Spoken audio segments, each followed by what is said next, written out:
Assalamualaikum warahmatullahi wabarakatuh. Halo semuanya, saya Sabina Julita Maharani dan rekan saya Terdiva Azara. Kami mahasiswa semester 2 dari Universitas Islam Syekh Yusuf Tangerang. Kebetulan kami sudah bertemu dengan Bapak. Saya Aibda Dwi Nadi, Kepala Seksi Humas Polsek Kalideres, Polres Metro Jakarta Barat. Oke, kami di sini udah bareng sama Bapak Dwi nih. Iya, betul. Mungkin sebelum kita mulai, kita perkenalan dulu kan dari mendalam dengan Bapak Dwi. Oke, nama saya Aibda Dwi Nadi, SH. NRP 84110231. Saya jabatan sebagai Kepala Seksi Humas Polsek Kalideres, Polres Metro Jakarta Barat. Bapak Dwi, kira-kira udah berapa lama sih jadi humas? Berapa lamanya? Persis 2019. Terhitung 2019 sampai sekarang saya jadi Humas. Humasnya di bagian apa kira-kira Pak? Kalau humas itu kita job list-nya, kalau di kepolisian itu ya kita, kalau di polsek itu semuanya kita. Ada multimedia juga, kayak kita posting ya kan di media sosial, pengeditan juga, kita ngambil gambar juga, naikkan buat narasi juga ya. Jadi semuanya. Banyak ya Pak? Semuanya. Mungkin kan orang-orang juga yang nonton belum tahu tugas-tugas humas itu apa aja sih Pak? Tugas humas, khususnya Humas Polri ya, memberikan atau menyajikan berita yang akurat, aktual, dan bertanggung jawab. Artinya tidak fake. Untuk menyajikan kegiatan kepolisian atau kegiatan pimpinan yang berkaitan dengan kepolisian. Untuk menjadi humas di Polri kan mungkin ada tantangannya dong pasti. Tantangannya nggak terlalu banyak sih, nggak terlalu banyak resikonya ya, beda sama reserse apa. Ya paling kita tantangannya aja ya, kita harus membentuk kayak berita-berita hoax di media ya kan. Kita juga kan kalau di Polres itu kita ada bagian juga ada cyber patrol. Cyber patrol itu kita patroli di dunia maya.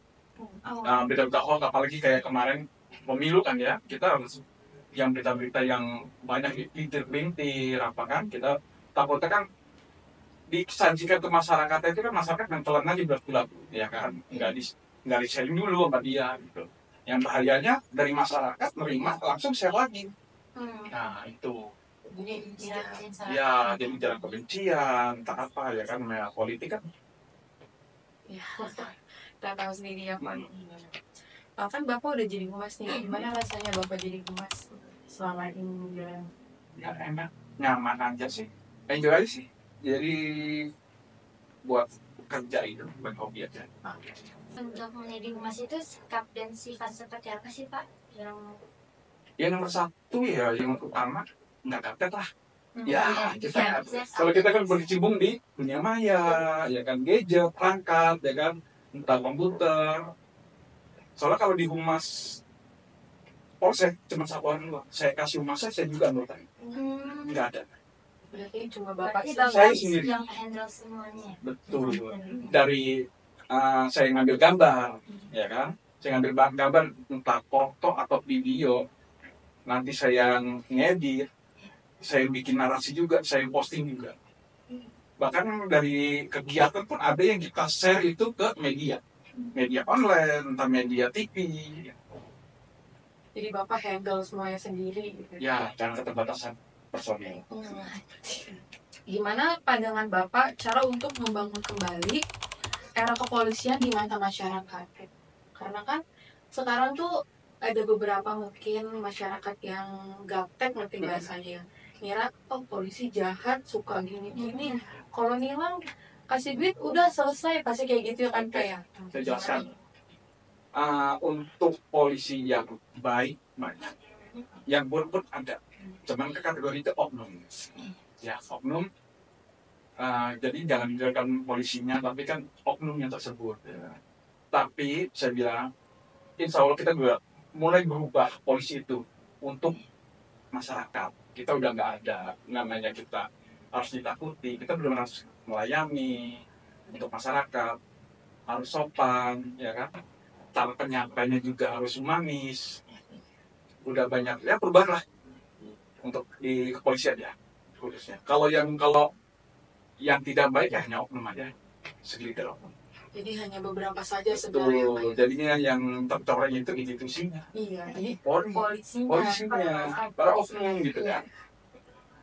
Lalu lu bagaimana sih Pak cara seorang humas itu untuk mensosialisasikan suatu program ke dalam masyarakat tersebut?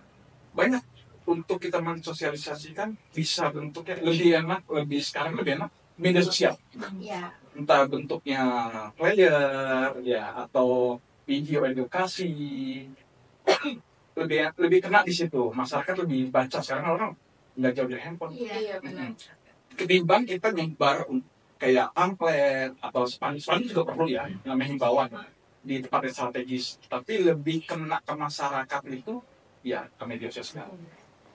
memang zaman sekarang juga semuanya juga pada menggunakan media sosial. Betul. Kesehariannya pun mungkin bisa lebih banyak waktu untuk main handphone ya Pak. Betul. Lalu di divisi humas ini tuh bagaimana bisa dinyatakan sukses dalam menjalani tugasnya? Ya suksesnya kita ya dalam kegiatan kita bisa kompilir dari dokumentasi, ngedit sampai jadi kita nyajikan ke media sosial, itu suksesnya dari situ. Lalu ada larangan nggak sih Pak yang tidak boleh dilakukan oleh humas ini? Kalau kita larangan jelas, kalau larangan kemarin ya politik kita nggak boleh, kita harus netral. Harus netral. Penyajian berita pun harus aktual, objektif, tidak ada memberatkan sebelah atau kita ya kan memuji sebelah. Kita ada objektif, berita yang ada kita sajikan. Netral aja ya Pak. Netral. Tidak ada hoax. Nggak ada.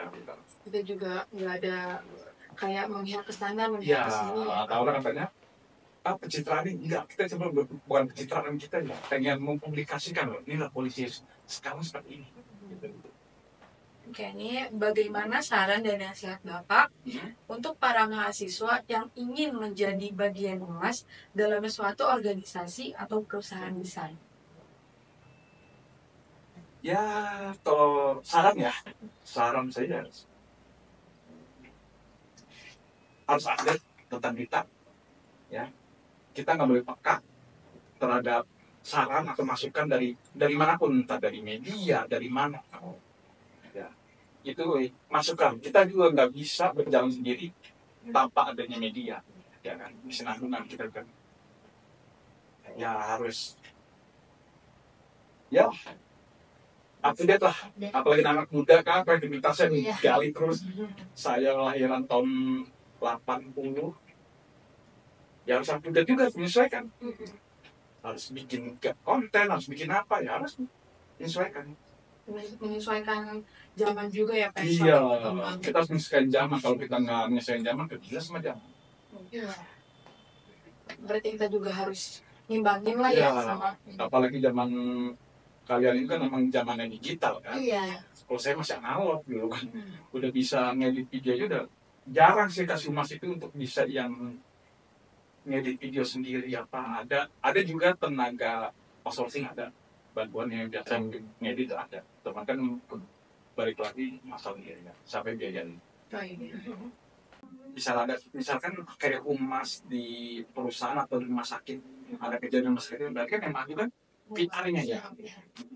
Kalau di kita enggak, kita walaupun humas kita hanya menyajikan beritanya, ya kan, dari perangkat apa semuanya, tapi yang ngasih keterangan atau yang doorstop itu ya pimpinan kita, kayak seperti Kapolres, tapi tinggi kita. Gitu.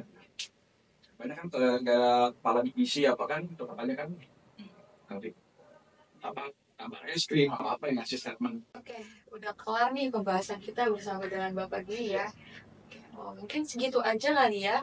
Saya Sabrina dan juga Saya Devantara. bersama dengan Ayo dan Winadi. kami pamit undur diri. Terima kasih. Wassalamualaikum warahmatullahi wabarakatuh.